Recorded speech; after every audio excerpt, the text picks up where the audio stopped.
dalalka reer galbeedku waxa ay xalay soo saareen warkii ugu xasaasisanaa oo ku wajahan arrimaha siyaasadda ee Soomaaliya.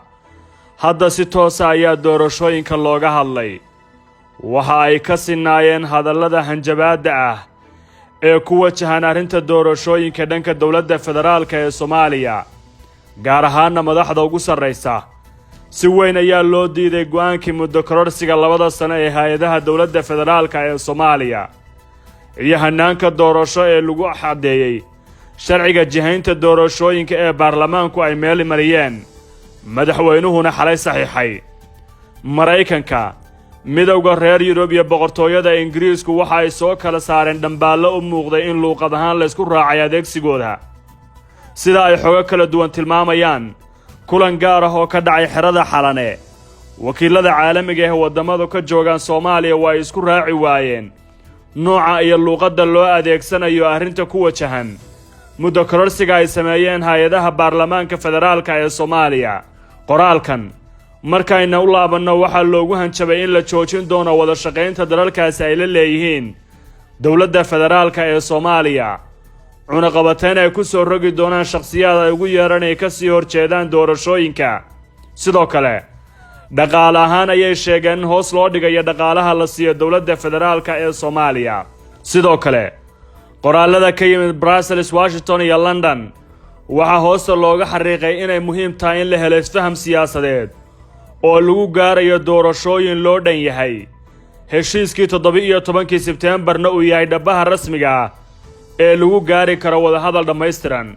Kasakow in ay Soomaalidu si weyn u falanqaysay, haddana isweydiimaha ka dhashay eegayna waxaa ka mid ah muxuu sababi karaa arrinta ka soo baxday beesha caalamka qayb ka mid ah. Madaxtooyada Soomaaliya ma ka jawaab celin doontaa?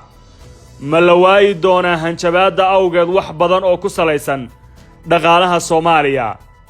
Durba dadka siyaasaddan la socda waxay muujinayaan in hanjabaaddu ay dhaawac siyaasadeed ku tahay qaraarkii baarlamaanka federaalka oo ay diideen qayb ahaan dalalka reer galbeedka oo la aaminsanaa in tallaabadan ay sii qaadi doonaan, balse weli waxa ay qabaan rajo ku wajahan wadamadan inay dhici karto wadahadal siyaasadeed iyadoo laga baaqsada in la qaado cunaqabateyn xagga dhaqaalaha iyo safarka oo lagu soo rogo xubno ka mid ah madaxda dowladda federaalka ee Soomaaliya. lagama baaqsan doono ayay leeyihiin falanqeeyaasha siyaasaddu inay sii wadaan cadaadiskooda xukuumadahan oo saameyn xoogan ku leh gudaha Soomaaliya. Midowga Yurub waxa uu bixiyaa dhaqaalaha dowladdu isticmaasho qayb ka mid ah oo ah gaaraya 13%, gaar ahaanna marka ay joogto howlgalka AMISOM iyo mashaariicda horumarinta.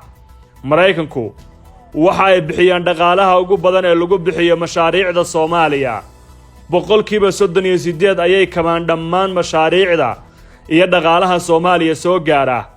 Waxa ay dhinaca kale gacanta ku hayaan qayb ka mid xoogga amniga ee gudaha Soomaaliya, kala jooga Puntland, bartamaha iyo koonfurta Soomaaliya, iyadoo sidoo kale qayb ka ah dowladaha la dagaalanka argagixisada ku foogan. Waana dowladda kaliya ee tooska u fulisa howlgallada la dagaalanka argagixisada ee gudaha Soomaaliya, iyadoo adeegsata diyaaradaha aan duuliyaha lahayn ee iswada iyo ciidan hubaysan oo xilligii loo baahdo beegsi sameeya. UK ama Ingiriiska waa mid ka mid ah dalalkii soo gumaystay Soomaaliya. Waxa ay qayb ahaan bixiyaan dhaqaalaha gudaha Soomaaliya 17%, kuwaas oo inta badan lagu maareeyo arrimaha gargaarka, mushaaraadka AMISOM iyo dowladhiska kaabayaasha dhaqaalaha. Tallaabada ugu culus ee ay wadamada qaadi doonaan waa inay joojiyaan dhaqaale xoogan oo ay bixin jireen, waana 68% kaalmada caalamiga ee la siiyo dowladda federaalka. waa wax ka badan 50%. taas ayay leeyihiin falanqeeyaasha siyaasaddu waa mid dhaawac weyn ku noqon doonta adeegyo ay ka mid yihiin xataa shaqooyinka dhammaan mashaariicda horumarineed. Tan labaadi waa inay joojiyaan xiriirka ay la leeyihiin dowladda federaalka, taas oo ka dhalanayso inay soo celiyaan siyaasadda laba wajiilanimada ah ee loo yaqaan dual track policy, oo ay mashaariicda si toos ah uga fuliyaan dowlad goboleedyada kalena xaajoodaan iyadoo la garab marayo qorshaha qaranka ee ay maamusho hadda wasaaradda qorsheynta iyo iskaashiga caalamiga ee Soomaaliya. Tan waxay ka dhigan tahay in dowlad goboleed kasta qoondadiisa ku wajahan mashaariicda horumarinta toos u loo helayo dhammaan hay'adaha caalamiga iyo dowladahana uu la wadaagayo.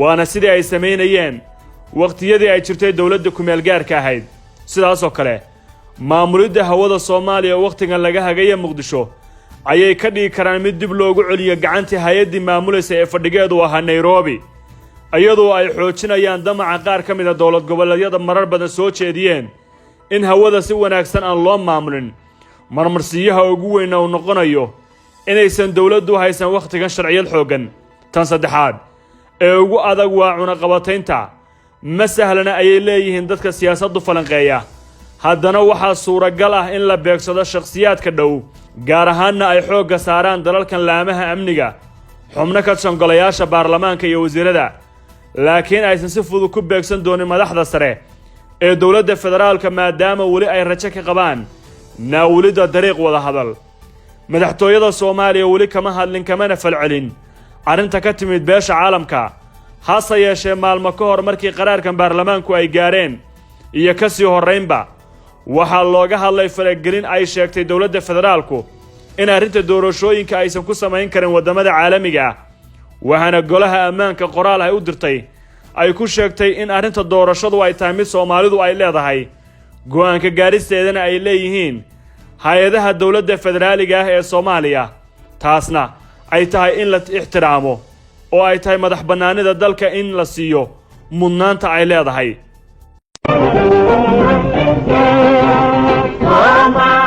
Soomaaliya